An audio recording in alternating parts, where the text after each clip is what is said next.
Hello दोस्तों, कैसे हो आप लोग। आशा करते हैं आप लोग अच्छे होंगे।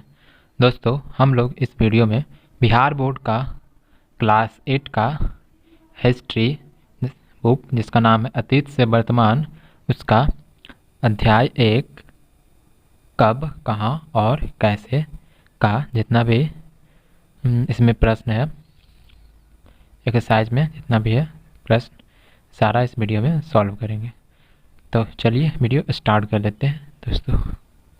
तो इसमें पहला प्रश्न है, रिक्त स्थानों को भरिए यानी फिल इन द ब्लैंक्स। इसमें है क में पूंजीपतियों का मुख्य उद्देश्य था अधिक से अधिक खालिस्तान कमाना, तो यहाँ पर उत्तर हो जाएगा मुनाफा कमाना। नेक्स्ट क्वेश्चन है, ख में 15वीं शताब्दी में एक नए आंदोलन की शुरुआत हुई जिसे खालिस्तान कहते हैं, तो होगा पुनः जागरण कहते हैं। नेक्स्ट है, ग में मशीनों से वस्तुओं के उत्पादन की प्रक्रिया को खालिस्तान क्रांति कहते हैं, तो यहाँ पर हो जाएगा औद्योगिक क्रांति कहते हैं। नेक्स्ट है, घ में खालिस्तान में सरकारी दस्तावेजों को सुरक्षित रखा जाता है, तो इसका उत्तर होगा अभिलेखागारों में सरकारी दस्तावेज को सुरक्षित रखा जाता है। नेक्स्ट है, अंगा में समय के साथ देश और राज्य की खालिस्तान सीमाओं में परिवर्तन होते रहते हैं, तो यहाँ होगा भौगोलिक सीमाओं में परिवर्तन होते रहते हैं। नेक्स्ट क्वेश्चन है, क्वेश्चन नंबर प्रश्न 2 में है सही और गलत बताइए यानी ट्रू फॉल्स करना है। तो इसमें है क में वैज्ञानिक पद्धति का अर्थ है, वैज्ञानिक पद्धति का अर्थ है प्रश्न प्रस्तुत कर प्रयोग द्वारा ज्ञान प्राप्त करना, तो ये सही हो जाएगा। नेक्स्ट है, ख में अंग्रेज इतिहासकार जेम्स मिल का भारतीय इतिहास का धर्म है के आधार पर बांटना उचित था, तो ये गलत।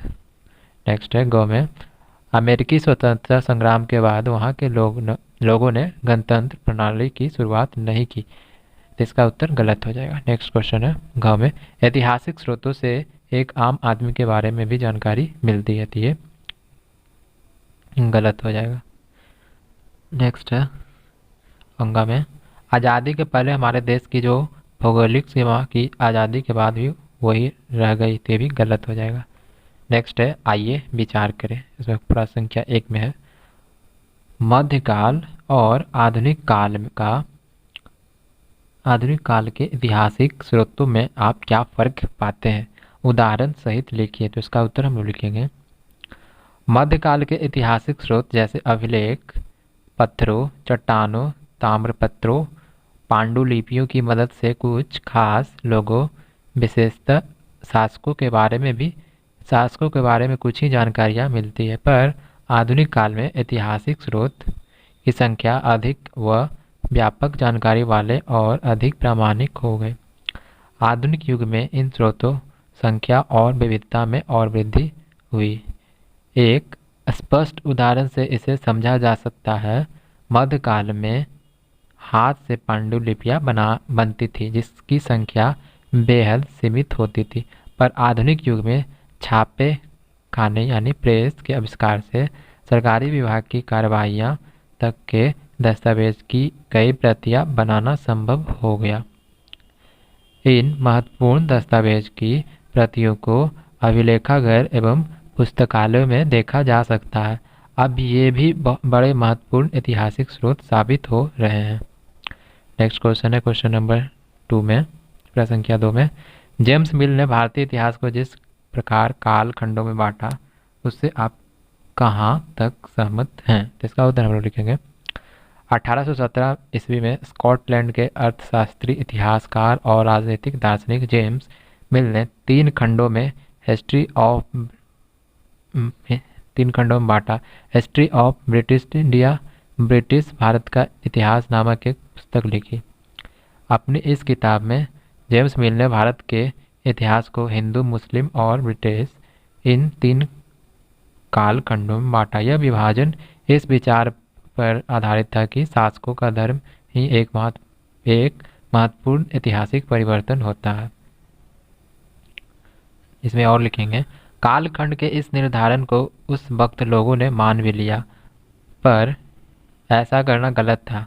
किसी भी स्थान पर देश के इतिहासकार का निर्धारण मात्र उस देश के शासक के धर्म पर नहीं होता, इसके पीछे कई कारक हैं, जिसमें आर्थिक, सांस्कृतिक, वैचारिक और राजनीतिक आदि कारण शामिल हैं। जेम्स मिल का भारतीय इतिहास के कालखंडों को बांटने का जो आधार है, यानी शासकों का धर्म ही ऐतिहासिक परिवर्तन का आधार है, बेहद दकियानुसी विचार है और मैं ऐसे संकीर्ण विचार से सहमत नहीं हूँ। नेक्स्ट क्वेश्चन है क्वेश्चन नंबर 3।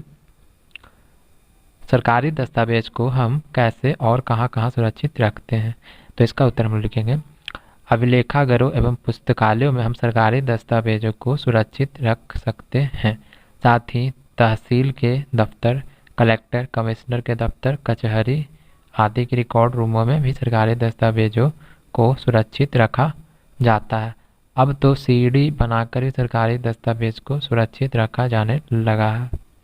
नेक्स्ट क्वेश्चन है क्वेश्चन नंबर 4 में, यूरोप में हुए परिवर्तन किस प्रकार आधुनिक काल के निर्माण में सहायक हुए? तो इसका उत्तर हम लोग लिखेंगे, आधुनिक काल के निर्माण में यूरोप में हुए परिवर्तन ने बहुत महत्वपूर्ण भूमिका निभाई। यूरोप में पुनर्जागरण का आंदोलन फैला। इसके तहत लोगों ने आंदोलन का स्वतंत्र रूप से सोचना शुरू किया और राजनीतिक इसका असर विश्व के अन्य भागों में भी हुआ, जिसके परिणाम स्वरूप आधुनिक युग के कई देशों में गणतांत्रिक सरकारों की स्थापना संभव हुई। साथ ही यूरोप में शुरू हुई औद्योगिक क्रांति का असर पूरे विश्व पर पड़ा। लगभग हर देश इससे प्रभावित हुआ। इससे अन्य देश में भी लगा और मशीनों पर और उसने बने सामानों पर लोग निर्भर होने लगे। इन यूरोपीय घटनाओं ने आधुनिक काल की प्रगतिशील दुनिया के निर्माण में महत्वपूर्ण भूमिका निभाई। तो दोस्तों, हम लोगों ने इस वीडियो में बिहार बोर्ड का क्लास 8 का हिस्ट्री बुक अतीत से वर्तमान का चैप्टर नंबर 1 यानी अध्याय 1 कब, कहाँ और कैसे का सारा क्वेश्चन आंसर इस वीडियो में हम लोगों ने सॉल्व किया। तो अगर वीडियो आपको ज़रा सा भी हेल्पफुल लगा तो आप प्लीज़ हमारे चैनल को सब्सक्राइब करना ना भूलें। तो मिलते हैं अगले वीडियो में दोस्तों।